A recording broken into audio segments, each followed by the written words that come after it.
We visited one of the most popular tourist destinations in the entire world, Versailles. And we did it completely wrong. We went into our visit at Versailles with what we thought was a really solid plan for the day. It was not, and the way we structured our time ended up affecting everything that came after it. So stay tuned and we'll tell you where we went wrong and give you 10 very important insider tips to keep you from making the same mistakes we made.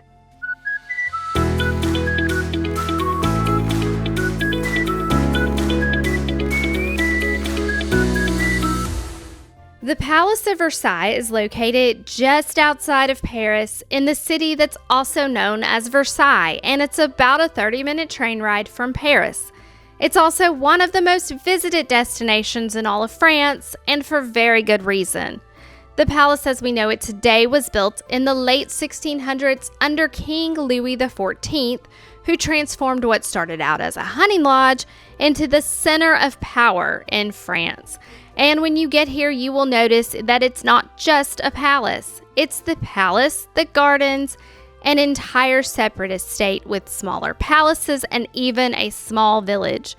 We had heard and seen several people say that it's not really worth visiting, especially with so much to do in and around Paris.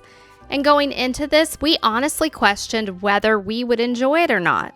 But we quickly realized it is absolutely worth it if you do it the right way.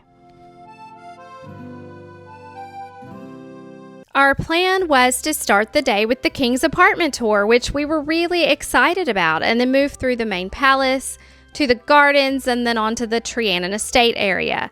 We bought the passport ticket, which is about 25 to 35 euros depending on the time of year, and this gives you access to the palace, to the gardens, and the Trianon estate area.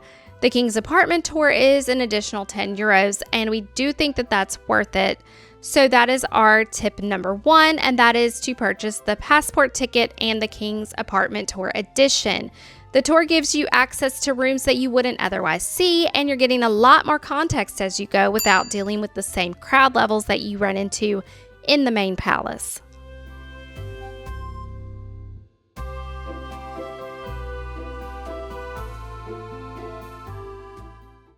Tip number 2, book the earliest time you can for that tour. Our tour wasn't until 11 a.m. and because of that, we didn't even get to enter the main palace until after the 90-minute tour ended, which effectively took up most of the first half of our day.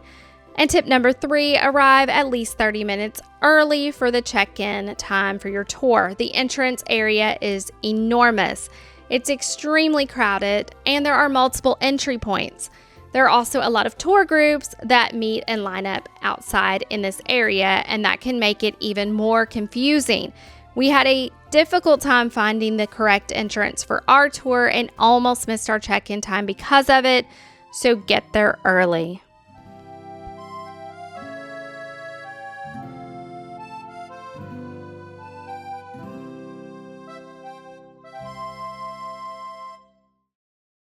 So starting with the King's apartment tour, again, we thought that this was absolutely worth the 10 euro that it costs to add this on. You get access to rooms that you wouldn't normally see. You're with a much smaller group, and it's a far more relaxed experience than just touring the main palace. The guide also shares details that you would completely miss if you were just touring on your own. After the tour, though, you do move into the palace where you get to explore on your own. The chapel and the Hall of Mirrors are not to be missed, but the crowds are enormous. And in many of the smaller rooms, it's even harder to move around or to stop to take anything in. So that is our tip number 4. Plan for the crowds because they will slow you down.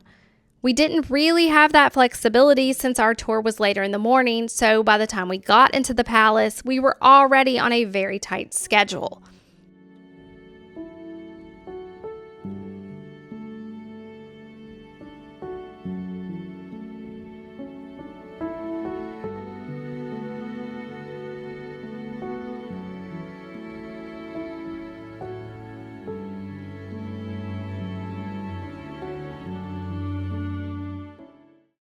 About an hour in, we realized we needed to find something to eat, which leads us into our tip number 5, and that is plan ahead for meals. The cafes have limited options and they close earlier than you might expect. We actually made it just before one closed, but didn't realize ahead of time that there are full restaurants on the grounds where you can make dining reservations. And so that is something we would absolutely plan in advance if we were to visit again. If you are finding this video helpful or entertaining, we'd like to ask you to take just a couple of seconds and hit that like button, and also subscribe to our channel. We really appreciate it, and it helps us keep going. From here, we headed out through the gardens toward the Trianon and the Queen's Hamlet. We didn't stop on the way down because our plan was to explore the gardens on the way back up, and that turned out to be a very big mistake. This is also where you need to make a decision right then about the tram. There is a small train that runs through the grounds, and you need to buy tickets near the top of the gardens. We assumed that you could get them further down at one of the other stops, and that just wasn't the case. So, tip number 6, buy the tram ticket here. It gives you flexibility to walk part of the route, ride part of it, or take it back if you want to walk all the way to the Trianon Estates. And it saves you a lot of time, because if you don't, there's a very good chance you won't be able to get a ticket later, and you are committing to a very long walk, about 40 to 45 minutes each way if you go all the way out to the hamlet. After a very long but honestly really beautiful walk, we finally made it out to the Trianon area. And this was the calm before the storm, literally. We started at the Petite Trianon, built by King Louis XV for his mistress and later lived in by Marie Antoinette. And this ended up being one of my favorite parts of the entire day. It's quiet out here, more open, and much bigger than we expected. You can wander in almost any direction, especially in the gardens, and very easily lose track of where you are. From there, we made our way to the Queen's Hamlet, and I fell in love with this area. This is the Queen's Hamlet, Marie Antoinette's private retreat. She walked here with friends and even oversaw a working farm. This was a small village that Marie Antoinette had built as a private retreat to feel like a countryside escape from the palace. And it really does feel like that. It looks like something out of a fairy tale, like Disney built it. But it's real. I could have spent hours out here, but while we were there, we overheard someone say that they were closing in 30 minutes, and that's when it hit us. We had checked the closing time for Versailles and saw that it closed at 6 p.m., but what we didn't realize is that the different areas here have completely different closing times. It was 4:30, and everything out here was closing at 5. So our tip number 7, don't assume the palace hours apply to everything. Check the closing time for each part of Versailles before you go. At that point, we were rushing.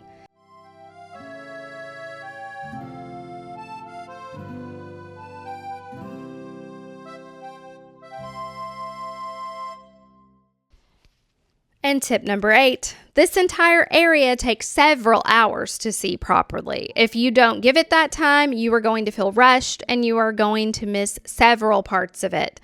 We still plan to at least stop by the Grand Trianon on the way back, but by the time we got there, it was also already closed.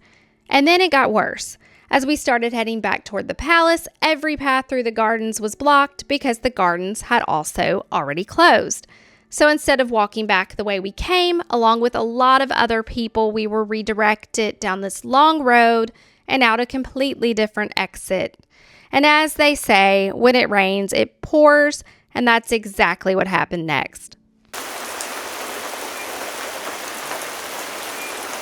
So by this point, we are being pushed out the back side of the property with almost an hour walk ahead of us just to get back to the train station, and then another 30 minutes on the train to get back to Paris, all in a thunderstorm.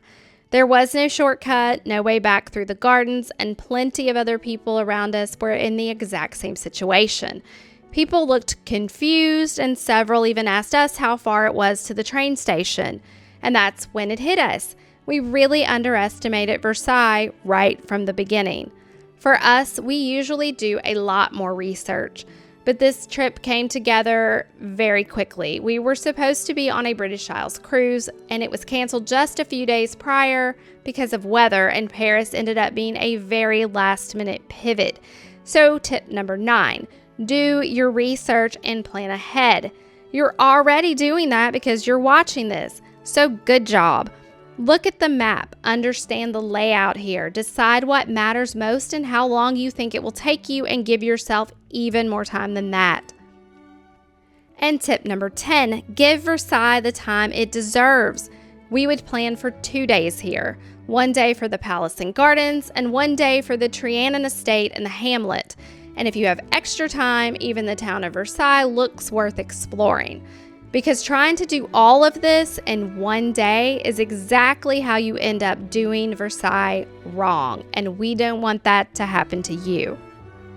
We hope this video helped you plan your trip to Versailles, or maybe even inspired you to visit. And we'll leave you with a quote that may or may not have been famously said by Marie Antoinette: "Let them eat cake." But when in Paris, we recommend macarons instead. So keep traveling, and we'll see you next time.